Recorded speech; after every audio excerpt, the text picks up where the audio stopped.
hello, I'm Casey. And I'm Fallon. And this is Render the Darkness.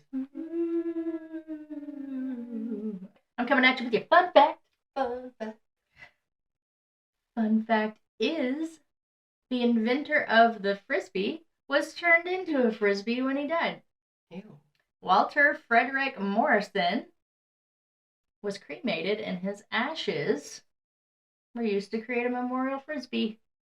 How cool is that? That's dope. Cool. I want to be made into a tennis ball. Why? You don't play tennis. Well, that's true. I mean, his is a little strange still, but I can understand why. But you. Okay, well, hear me out. Okay. I'm gonna try to say this. It's gonna get weird, isn't it? I'm trying to say this in a way where I don't have to delete anything later. Okay. Which happens a lot. Anyway, so if I become a tennis ball, for one, I'm comfortable in your hand. I'm good sized and I'm fuzzy. And I bounce. And I'm good to hit. So I'm fun for hours. Or you don't even have to make my ashes the actual tennis ball. You could just take a tennis ball and put my ashes in it, and then you could it could be like a tennis ball shaker.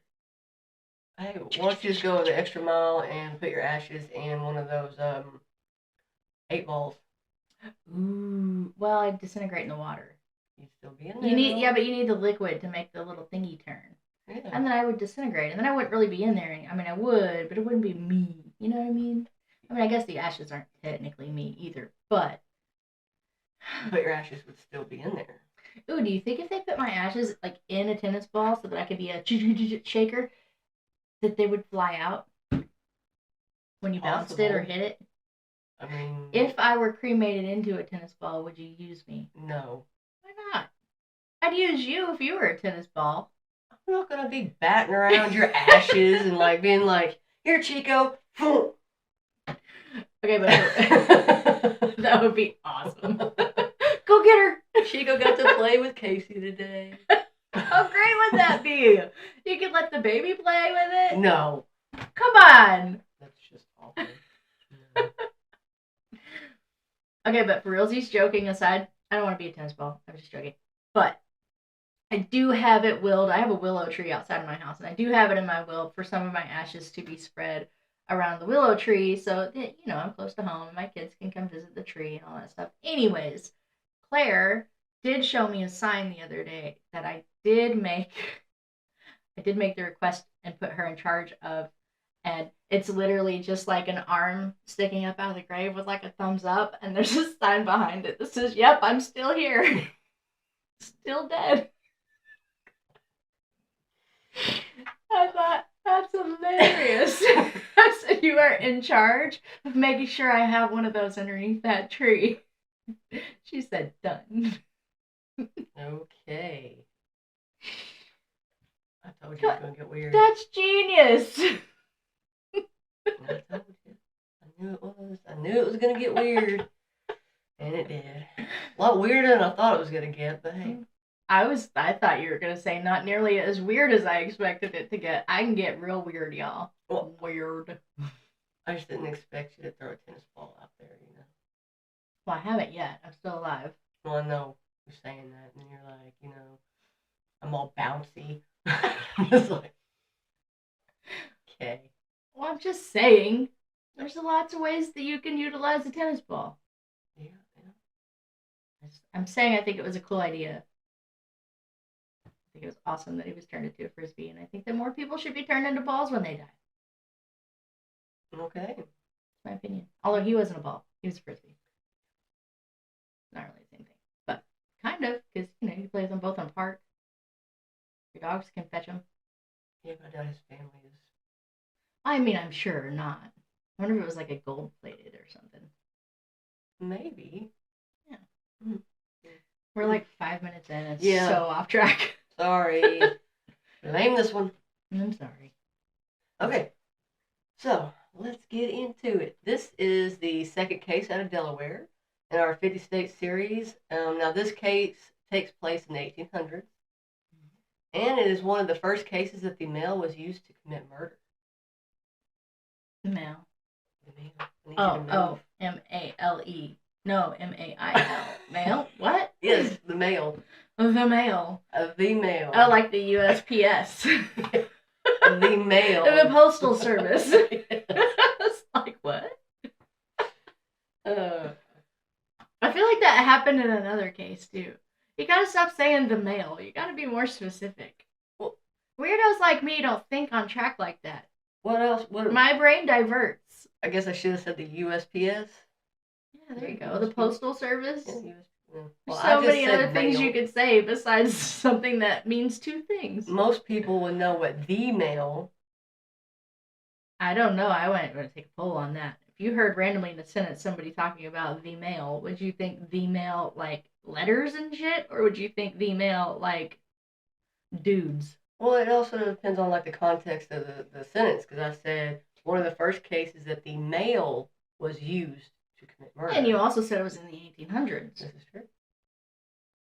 Could have been. I don't know, man. It could have been a dead dude somebody was using to beat somebody with. I don't know the case. That's messed up. I'm just saying. I don't know the case. Somebody passed out. I don't know. Just picked up a dude and was like, wow. That, or the dude was like passed out and they were like, hold this knife. And then technically it was... technically, the sleeping dude committed the murder. Yeah, I guess so, but no, I meant the mail, where you send and receive letters. Oh, okay. Okay. But anyway, the name of this is Cordelia Botkin and the Poisoned Candy Murders. Okay, so totally off topic. I'm going to interrupt this. Just totally off topic. It's going to be a long one, isn't it? Yeah. So where we live, we're surrounded by a bunch of Airbnbs, right? Mm-hmm. I am a true crime podcast host. So really? My brain goes, well, it depends on who you ask. But my brain goes to true crime pretty much 95% of the time in everything that I think about. Yeah. So last night we were doing our little nightly walk, my husband and I, and the dude at the Airbnb was like behind the house burning some stuff in a trash barrel. We live on a river. So I just happened to say that if someone were going to hide a body, an Airbnb would probably be a good route to go because you could bring it with you in your truck and then you could, burn it in the back and then maybe kick the barrel in the river and then nobody would be none the wiser. And then you're not there really long enough for anybody to pin it on. And who knows what kind of records they keep track of with these kinds of things. Anyway, I think the guy overheard us because he very quickly put his fire out and very quickly went inside his house. And we didn't see him again until he checked out like 2 days later. Well. So the point of that is, like, sometimes you have to be a little cautious of what you're saying and how loud you're saying it. Be more aware of your surroundings. Yeah. I feel like, and I could be wrong, so I don't know anything about this case, but I feel like that's a direction this case might take at some point. Being through the mail.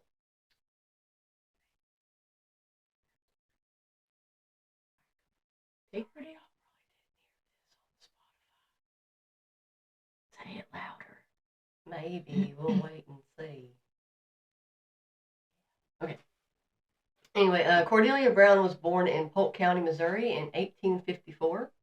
She was one of 5 children born to Richard and Lemon Mina Brown. Her family moved to California where she met her husband, Welcome Botkin.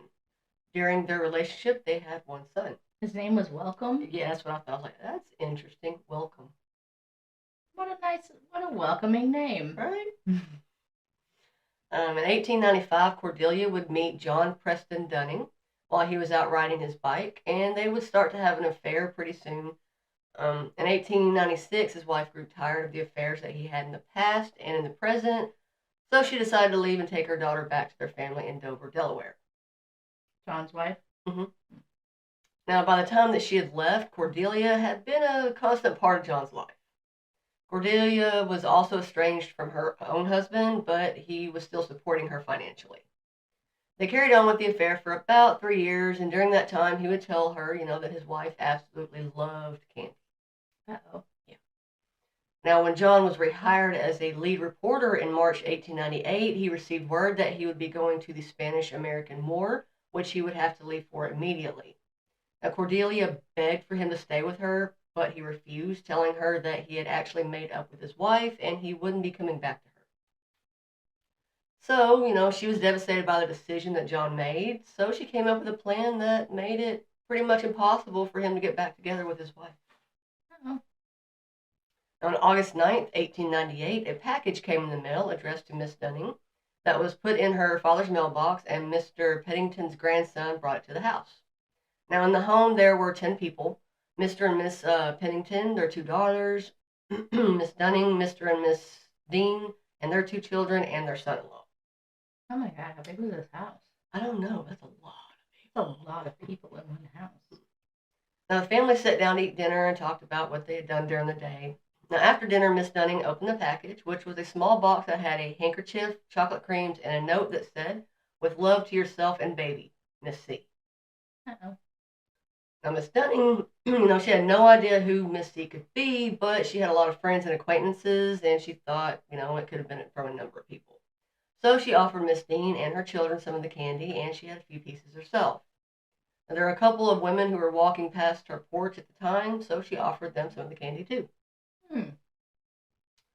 Now, later that night, all of the people who had eaten the candy started having terrible stomach pain and were constantly throwing up. The 2 children and the 2 guests who had eaten the candy did recover, but unfortunately, Miss Dean died on August 11th, and Miss Dunning died on August 12th. The autopsies that were performed on both women showed that they had died from arsenic poisoning. Mm-hmm.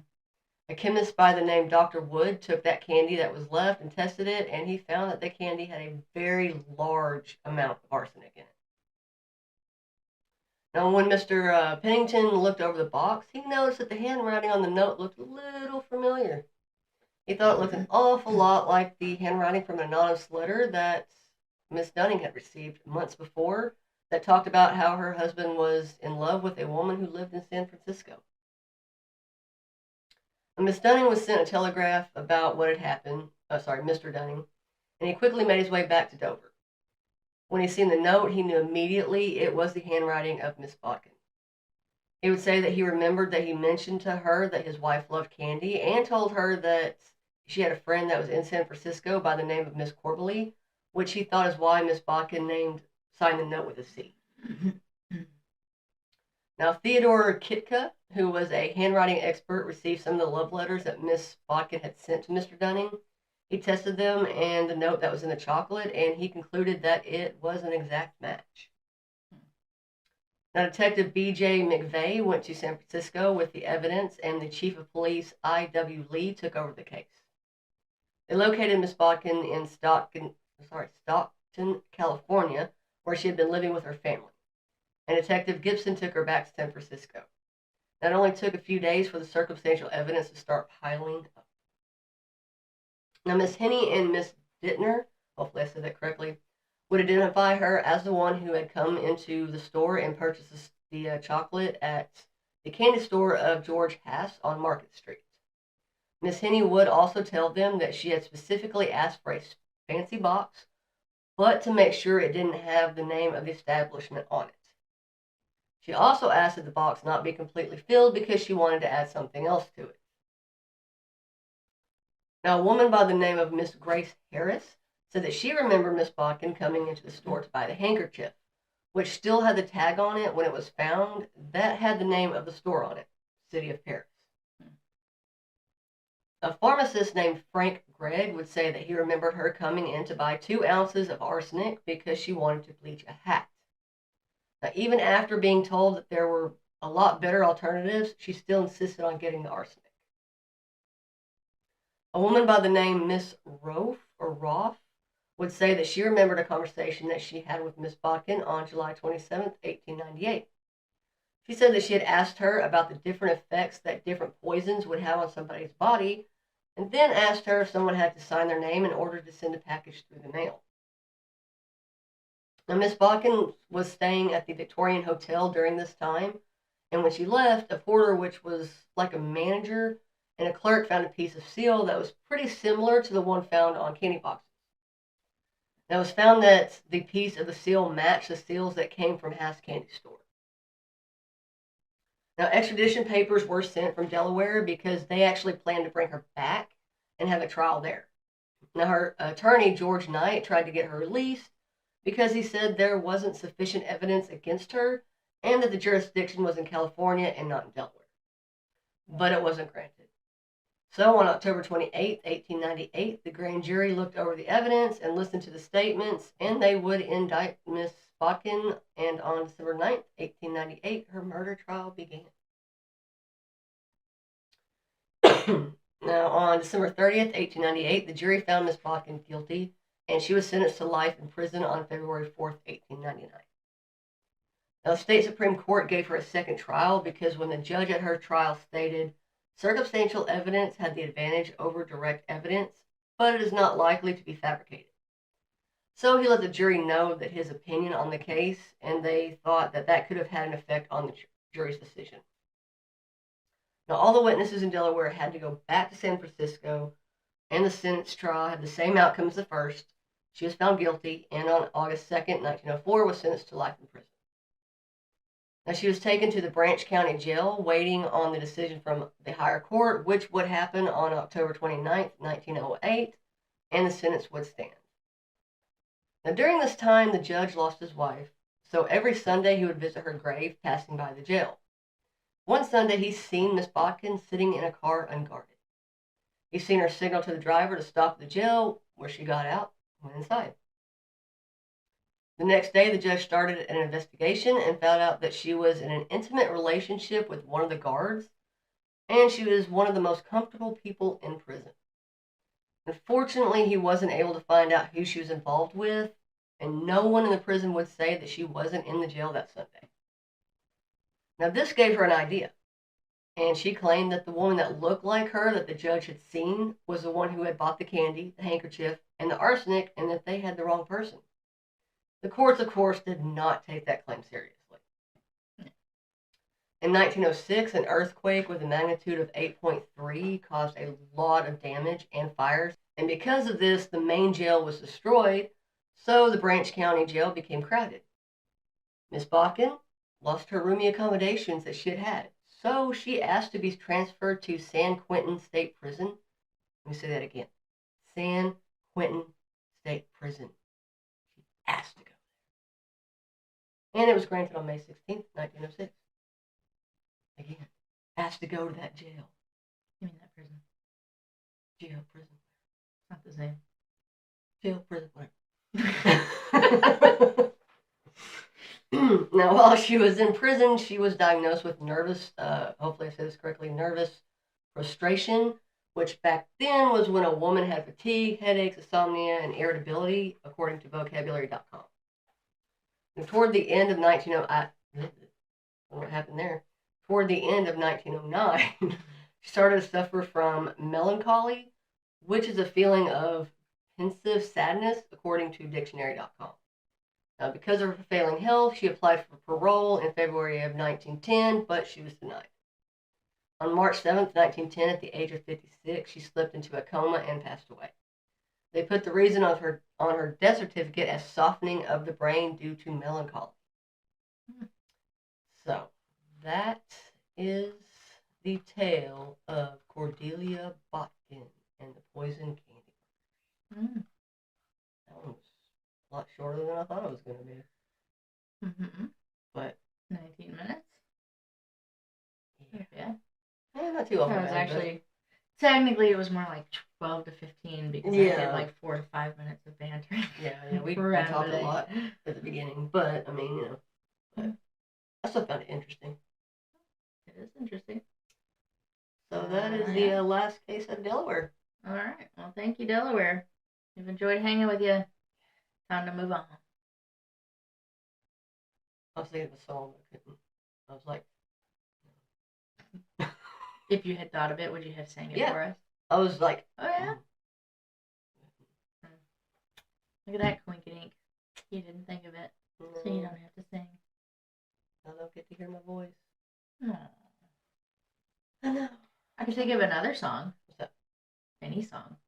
Home on the Range. Home home on the rain. No, stop. It's terrible. The worst thing I've ever heard in my life. Oh, come on. That was absolutely awful. I thought it was amazing. Thank you very much. And that tells you everything you need to know about her. Hey. Rudeness. That tells you everything you need to know about me. Yeah. But alright, right on. Thank you, Delaware. We've enjoyed being able to look into some stuff going on in your state and your areas. And we appreciate you guys spending time with us today and hanging out. We hope you had fun, or at the very least enjoyed our case. Obviously, fun isn't the goal here. I mean, it's part of the goal.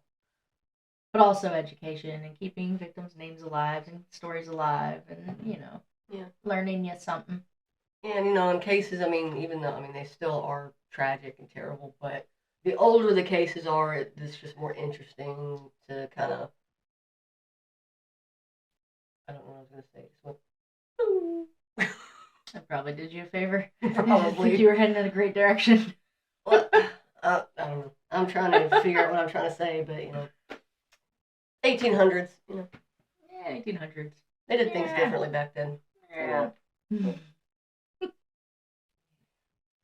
Well, again, thank you guys so much. We really appreciate it. We hope you enjoyed the case at the very least, and we hope to come back for our next one, and the next one after that, and the next one after that, because we're never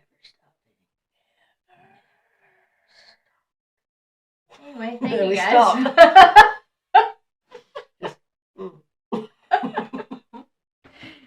That worked out exactly as I planned. Did it now? Yes. We are Render the Darkness.